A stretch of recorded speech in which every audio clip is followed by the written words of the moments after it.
25 na eh. Huwag kang makakapa. Wala akong kami sa akin namang bunso. Wala rin. Kaya ko yan. Baka naman kay Koy, hindi ko naabutin siguro yun.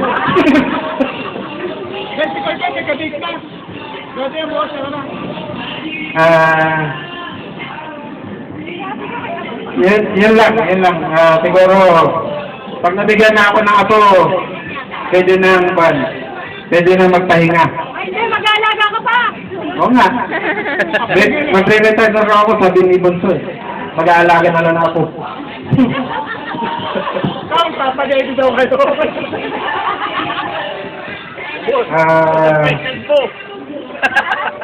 Siguro naman, matagal pa yung 10 years. So, nasa kanila na yan. Hindi ko naman kinuha, basta ang sa akin lang. Kahit sino, basta tao.